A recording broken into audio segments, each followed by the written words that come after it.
오늘 새벽에 오신 여러분 주님의 이름으로 축복합니다.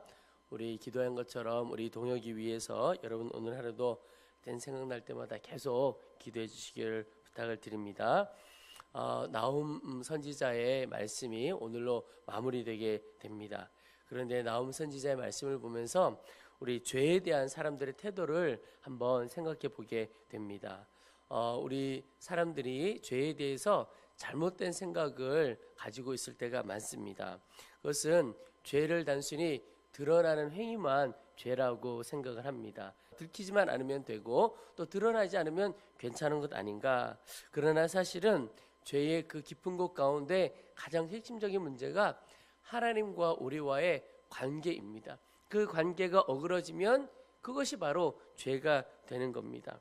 사람은 보통 자기 자신을 사랑하고 또 자기를 자랑하고 싶어하고 또 자기를 높이고 싶어하는 마음이 누구나 가득합니다. 여기에서 죄가 출발하죠. 그러나 자랑을 받으시고 또 높임을 받으실 분은 하나님 한 분이십니다.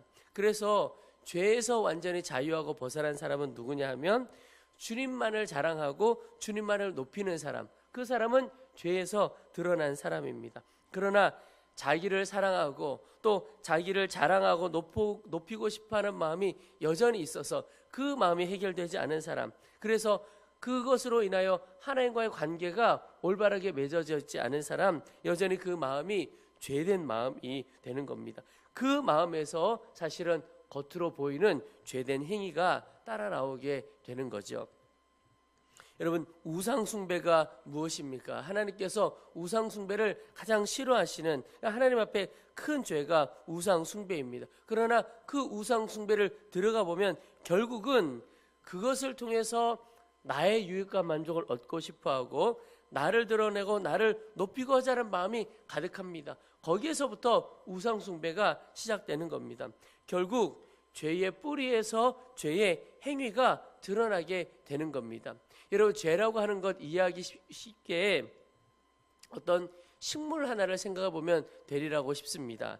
여러분, 식물에 보면 뿌리도 있고 줄기도 있고 열매도 있죠. 땅에서 보면 땅 위에는 줄기와 열매 이런 것들만 드러나게 되죠. 그러나 그 땅 속에 보이지 않지만 뿌리들이 다 있죠. 그런데 그 식물을 말할 때 그 뿌리도 그 식물이라고 말하고 그 줄기도 또 그 열매도 다 그 식물이라고 지칭을 합니다. 조금 자세히 이야기하면 그 식물의 뿌리, 그 식물의 줄기, 그 식물의 열매 이렇게 이야기를 하죠. 예를 들어 사과 이렇게 하면 사과나무의 뿌리도 사과나무고 줄기도 사과나무고 그 사과는 그 사과나무의 열매, 드러나는 열매일 뿐이죠. 그리고 죄도 그렇습니다. 죄가 우리가 쉽게 생각하는 겉으로 드러난 행위로서의 죄, 그것은 땅 위로 그냥 드러나 보이는 것뿐입니다. 그 속에 이 죄의 뿌리, 똑같이 죄가 있는 겁니다. 죄의 뿌리는 우리 마음속에 감추어져 있고 죄의 행위가 드러날 뿐입니다. 그래서 어떤 사람들은 겉으로 드러나서 저 사람 정말 죄인이구나 이렇게 말하는 것이 있지만 대부분의 경우는 죄의 뿌리가 마음속에 숨겨져 있고 보이지 않게 드러나 있지 않을 뿐입니다.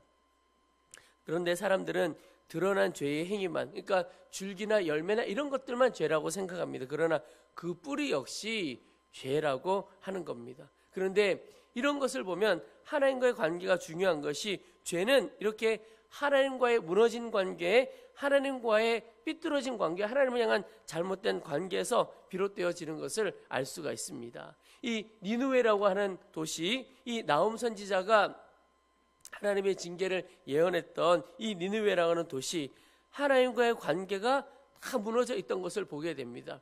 어제 오늘 계속 살펴보는 것이 그들은 하나님을 생각하지 않았습니다. 그저 자기의 유익과 만족을 위해 산 겁니다. 그래서 그들은 우상 숭배했고 자기들의 만족을 위해서 다른 이들을 포갑했고 미혹했죠. 죄 가운데 가득했던 도시가 바로 니느웨입니다. 그런데 주님께서 그 죄의 결과에 대해서도 경고하고 있습니다. 12절에 오늘 본문이죠. 내 모든 산성은 무화과 나무에 처음 익은 열매가 흔들기만 하면 먹는 자의 입에 떨어짐과 같으리라.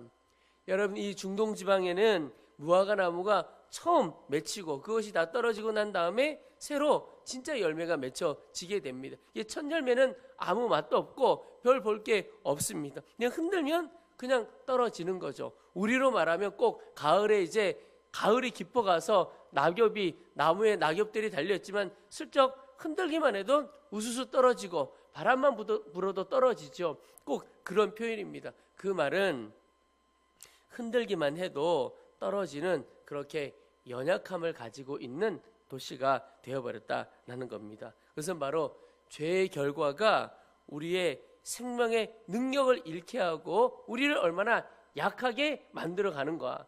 영적인 연약함을 그 가운데 갖게 되는 것, 이게 바로 죄라는 겁니다. 그러면 그 죄 가운데 있어서 나의 어떤 소원, 하나님이 주신 소원 힘써도 감당할 수 없죠. 자, 14절 15절에 너는 물을 길어 에워싸일 것을 대비하며 너의 산성들을 견고하게 하며 진흙에 들어가서 흙을 밟아 벽돌 가마를 수리하라.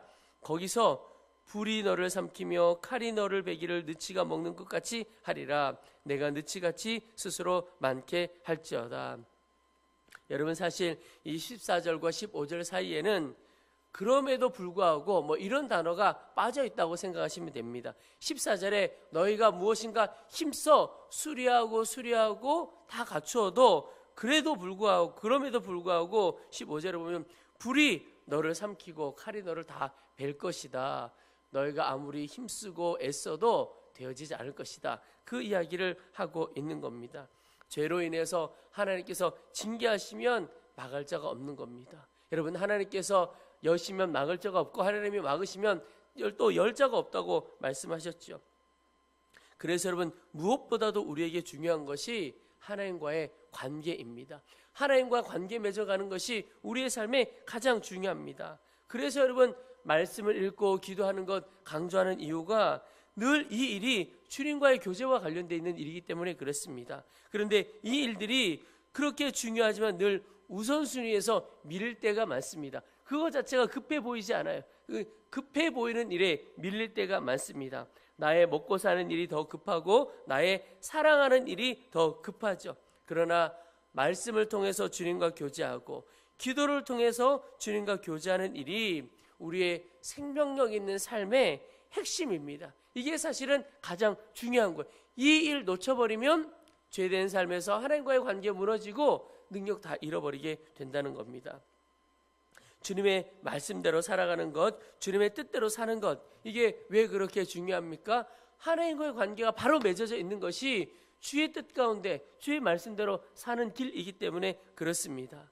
주의 말씀대로 사는 것, 내가 좀 형편이 나아지면 주의 말씀대로 살아가겠다.